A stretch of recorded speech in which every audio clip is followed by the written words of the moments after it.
एक प्राचीन क्षेत्र में जहाँ देवता और मनुष्य सह अस्तित्व में थे, वहाँ एक शक्तिशाली देवता इंद्र रहते थे, जिन्हें स्वर्ग और पृथ्वी के भगवान के रूप में सम्मानित किया जाता था।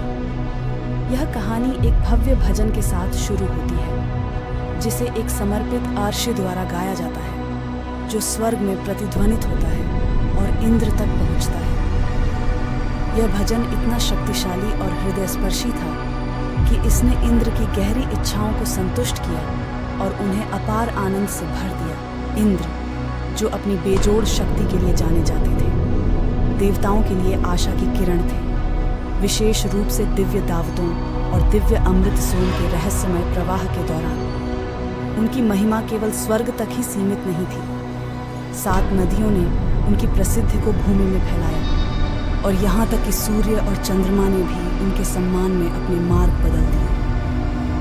उनकी उपस्थिति इतनी शानदार थी कि इसने सभी के दिलों में विश्वास पैदा किया। एक दिन आर्षी ने इंद्र से एक अनुग्रह के लिए विनती की, एक रथ जो युद्ध में जीत और लूट ला सकता था।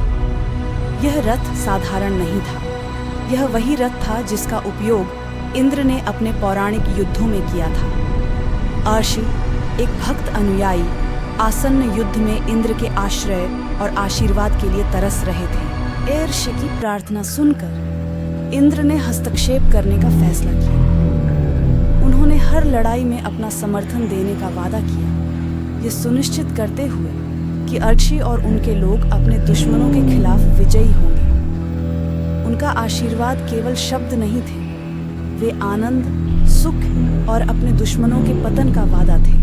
जैसे जैसे युद्ध का दिन नजदीक आया, विभिन्न देशों के लोगों ने इंद्र के नाम का आह्वान किया, भजन गाए और उनका अनुग्रह प्राप्त करने के लिए खजाने की पेशकश की।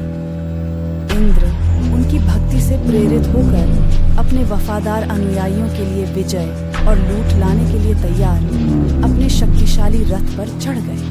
इसके बाद हुए युद्ध में इंद्र की शक्ति बेजोड़ थी। केवल उसकी भुजाएं ही मुर्गियों को जीत सकती थी और उसकी शक्ति असीम थी। कोई भी उनका मुकाबला नहीं कर सकता था।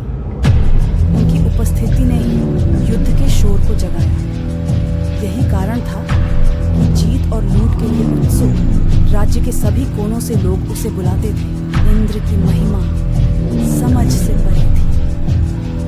यह लोगों के बीच सैकड़ों, यहाँ तक कि हजारों को भी पार कर गई। महान कटोरा, जो उनकी दिव्य शक्ति का प्रतीक था, ने उन्हें असीम रूप से प्रेरित किया था, जिससे वे किलों को तोड़ने वाले वृत्रों को मार सकते थे। उसकी शक्ति के 3 समकक्ष थे, 3 पृथ्वी, प्रकाश के 3 क्षेत्र और 3 आकाश।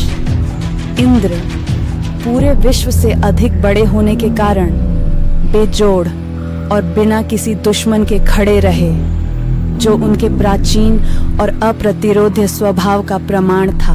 देवताओं में पहले के रूप में इंद्र युद्ध में अजेय थे। उनके अनुग्रह ने योद्धाओं के दिलों को साहस से भर दिया और उनके रथों को आवेगपूर्ण बना दिया, जो हमेशा हमले का नेतृत्व करते थे। आखिरकार इंद्र की अडिग भावना ने न केवल मामूली झड़पों में बल्कि महत्वपूर्ण युद्धों में भी जीत हासिल की। उनकी तीक्ष्णता और शक्ति अद्वितीय थी, जो उन्हें संघर्ष के समय अंतिम सहयोगी बनाती थी। अंत में शक्तिशाली रक्षक इंद्र ने अपने अनुयायियों की सुरक्षा और जीत सुनिश्चित की। निरंतर सुरक्षा और सफलता के लिए वरुण, मित्र, आदित्य, सिंधु, पृथ्वी और स्वर्ग के साथ उनके आशीर्वाद का आह्वान किया है। इस प्रकार आर्षी का भजन एक किंवदंती बन गया। भक्ति, शक्ति और दिव्य